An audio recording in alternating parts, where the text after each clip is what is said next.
The recent Operation Frost event in War Thunder has added several new vehicles to the game. After obtaining 10 marks of distinction for tankers tasks, your reward is the Merkava Mk.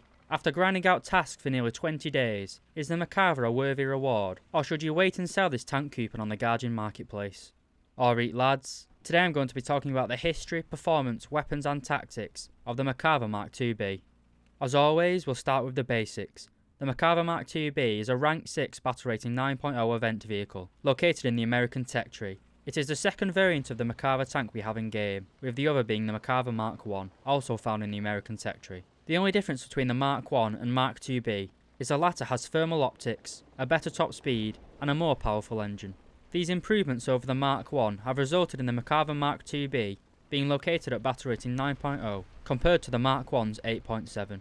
While the Merkava is a reward for the Operation Frost event, it is not a premium vehicle, and therefore does not get the increased reward modifiers. Instead, the Merkava has rather average modifiers, for both RP and Silver Lion, with 440% and 210% respectively on a premium account, and on a free-to-play account, it drops to 220% and 140% respectively. Due to the Merkava being a reward vehicle and not a premium, the tank will come fully stock if you choose to redeem the coupon, meaning you will have to go through a pretty awful stock grind, using stock high explosive anti-tank rounds at battle rating 9.0, which is pretty painful. Right now, as of January 2020, the Merkava Mark 2B cannot be bought or sold, only earned. It will be available to sell on the marketplace in a few weeks' time, however. If you would like to know more about this tank, and whether I think it's worth picking up, then stick around for the conclusion. During the late 1960s, Britain and Israel began collaborating on designs for the FV4201 Chieftain main battle tank, with the intent for Israel to produce domestically built Chieftains under license. 2 prototypes were sent to Israel for testing, and were trialled for 4 years. However, Britain at the time had a better relationship with the surrounding Arab states, such as Jordan and Iraq, which eventually led to the British government deciding not to sell the license to Israel. This left Israel in the shit, as they had a large fleet of Centurions and Super Shermans rapidly approaching the point of being obsolete. This letdown from the British prompted Israel to restart a domestically designed and produced tank program. The design criteria included rapid repair of battle damage, high survivability, cost effectiveness, and good off-road performance. By 1974, initial designs were completed and prototypes were built, and after a brief set of trials, work began tooling up the machinery for full-time development and production. In appearance, the Merkava looked more like a self-propelled howitzer than it did a main battle tank, with the turret assembly located closer to the rear of the hull and with the engine in the front. This layout was intended to grant additional protection against frontal attack, so as to absorb some of the force of incoming shells. This granted extra protection for personnel in the main hull, such as the driver. It also created more space in the rear of the tank, that allowed increased storage capacity and a rear entrance to the main crew compartment, allowing crew members to disembark in case of fire or potential ammunition cook-off. The Merkava Mark 1 entered service with the IDF in 1979 and continues to serve to the present day, albeit in its upgraded Mark 4 configuration.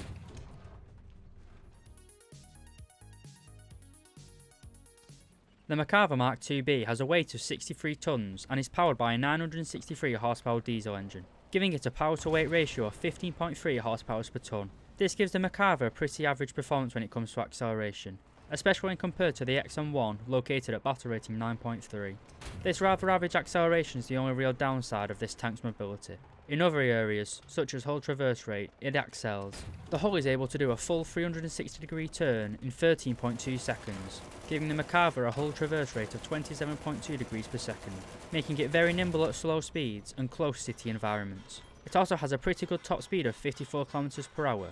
You will not be able to follow the XM1s in their early game rush tactics, but you will be able to keep up with pretty much everything else at battle rating 9.0. The Merkava's reverse speed of 10 km per hour is acceptable, but not amazing, and care should be taken as not to rush around corners, as you can't count on your reverse speed to get yourself out of a shit hits the fan situation. Almost all of my top tier experience comes from playing the British, and compared to the Chieftains and early challengers, the Merkava's mobility is rather good.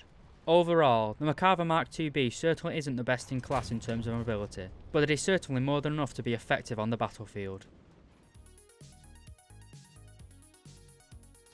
Being a tank designed and produced in the late 70s and early 80s, the Merkava still relies on mainly cast homogeneous steel for its armour. When compared to the modern composite armours of opponents in battle rating 10.0 games, your armour is considerably weaker. As always, we will start with the lower frontal plate, which is 90mm of cast steel, angled at 30 degrees, giving it an effective thickness of 113mm. Basically fuck all, as we say here in Britain. And this poor armour thickness doesn't get any better. The upper frontal plate is separated into 3 parts, all of which are 60mm thick. The only thing that changes between these 3 parts is the angling and effective thickness. The further up the frontal hull, the greater the angling. At the very bottom, it is only angled at 50 degrees, giving it an effective thickness of 84mm. But at the very top, where the angling is greatest at 76 degrees, the effective thickness rises to 220mm. The hull sides of the Merkava are only 50mm thick, meaning pretty much every vehicle from tier 2 and up can kill you from the side. The rear of the hull has very little protection at all, with only 30mm of armour and basically no angling to speak of. Overall, the hull of the Merkava is pretty weak, but I haven't mentioned its party piece yet, the engine.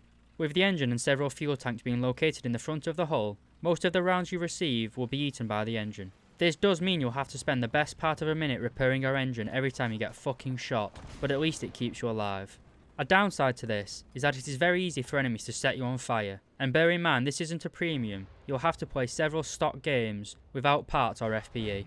When it comes to the turret, it is a bit daunting to shoot at, and many players I have encountered have just chose to shoot me in the hull instead. We'll start with the gun breech, and you can see that it only has 100mm thickness. This is the natural weak spot of all of the modern main battle tanks, and the best place for an enemy to shoot you to make your combat ineffective.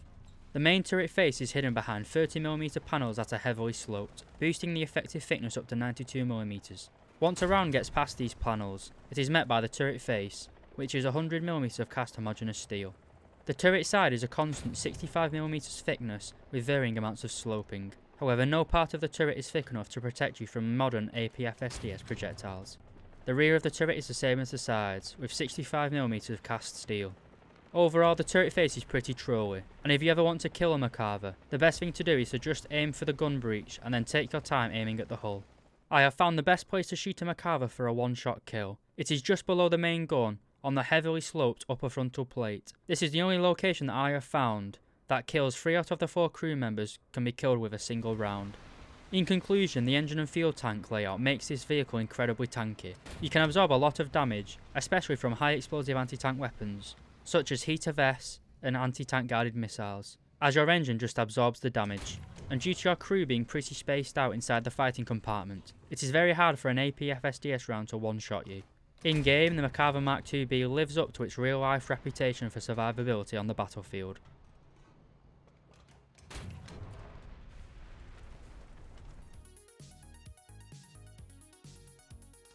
The Merkava Mk uses the same 105mm Sharia cannon, as found on both the Merkava Mk and the Shot Cowdelette in the British tech tree. The Sharia is essentially a license-built copy of the British Royal Ordnance L7 gun. This cannon has a 2-plane stabiliser, and with an excellent turret rotation speed of 37 degrees per second, it can easily turn to face danger and take it out, even when on the move.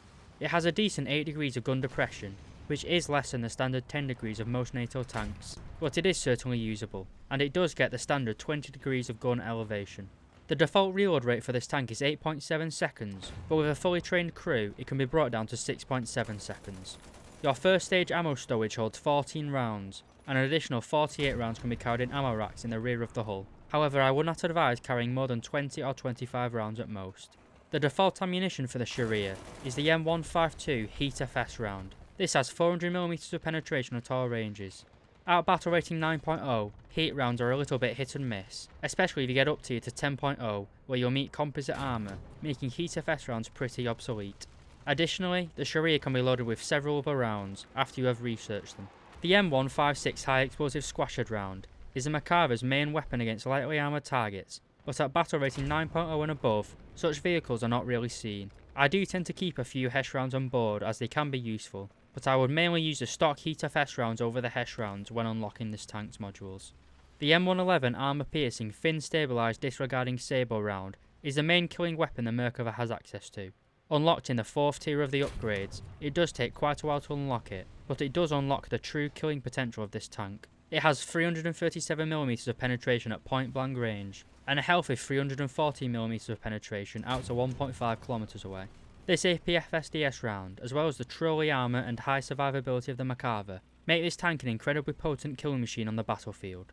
The last round you get access to is the M416 smoke round. There's nothing special about this round, especially as you get access to 42 smoke grenades, which make carrying these rounds pretty stupid, unless you really need to smoke up an enemy's choke point.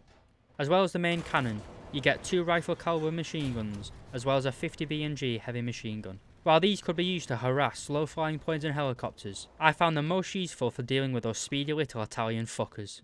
As well as your great APF-SDS round, you have a constant 8x zoom, which is good for long range targets. However, it does make close range shooting pretty difficult. The field of view of the sight is also rather small, which significantly reduces your situational awareness whilst in the scope. The Merkava Mk is also fitted with thermal imaging and night vision, but again, they must be researched, and will be unavailable when stock, so get ready for the painful stock night matches. Overall, the Merkava is more than capable of taking out all the tanks at its battle rating, but it will struggle to take out enemies from the front in a full up tier. But you can use your decent mobility to disengage and move to a more favourable firing solution.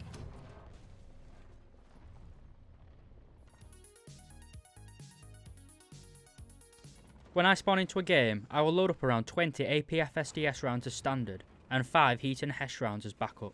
Due to the Merkava's relatively small field of view in the gunner's sight, I struggle to use this tank as a long-range sniper. This is because your narrow field of vision leaves you unable to scan a wide area for enemies. Due to this, when I spawn into a game, I will usually choose a spawn point closest to a sort of medium-range engagement area, avoiding wide open areas.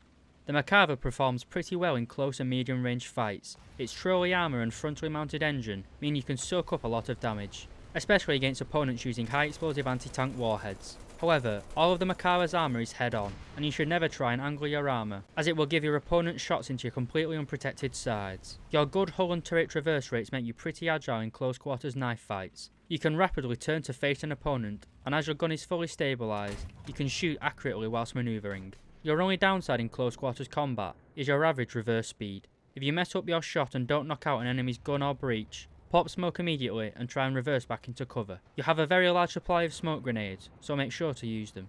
In terms of lineups, the American BR 9.0 is pretty powerful. You have the XM803 and the MBT-70 as your main battle tanks, the Bradley as your light tank, the M163 and M247 as your anti-aircraft guns, and several M60 variants to bring along as backup. Overall, the Merkava Mk is more of a brawling tank than a support tank. You can get stuck into the action with your high survivability and great gun. It performs very well at battle rating 9.0, where most enemies are using early APF-SDS and heat rounds, but in a full up tier to 10.0, where you face late game APF-SDS, your survivability is significantly less.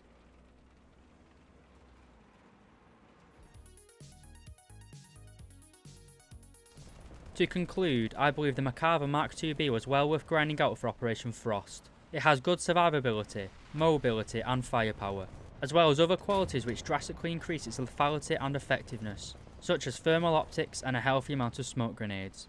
If you have a genuine interest in the American Ground Forces tech tree, then this is a great addition to your lineup, especially if you regularly use the XM1 for grinding. However, if you have already grinded out the Americans, or have no interest in grinding them, then there isn't really much point of purchasing or redeeming this coupon, and I would recommend waiting to see how much the tank sells for on the gaijin marketplace, as you could make yourself a decent amount of gaijin coins. If you have already grinded out the Americans, then this tank doesn't really serve much of a purpose. If you took it into a 10.3 lineup with your Abrams, it wouldn't stand a chance against the T-80s or Leo 2A5s, as its APF-SDS round is not strong enough to deal with them from the front. Again, if you already have the late game American tanks, I'd give this tank a skip, unless you are a collector. If you didn't bother grinding out Operation Frost, and are looking into this vehicle, then my recommendation to buy it depends on the price it eventually gets sold for on the marketplace. At this point in time, in January 2020, we have no clue for how much it will sell for. The previous version of the Merkava, the Mark 1, is currently selling on the marketplace for around €80, which is incredibly high. The Merkava Mark IIB is better than the Mark 1 in my opinion, but it is not as rare, so I am unsure of what the price of the Mark II will be. However, the premium XM1, which is much better tier for tier than the Merkava, is only priced at €60 on the gaijin store. So if you're going to blow a load of money on a tank, which I don't recommend doing, I'd get the XM1 instead of the Merkava. I'd say this tank is worth around €30. It's nothing particularly special for its battle rating, and it isn't a premium, but it is a decent tank, and I've had a good time grinding with this vehicle. As always, I hope you found this video useful lads, and thank you very much for watching.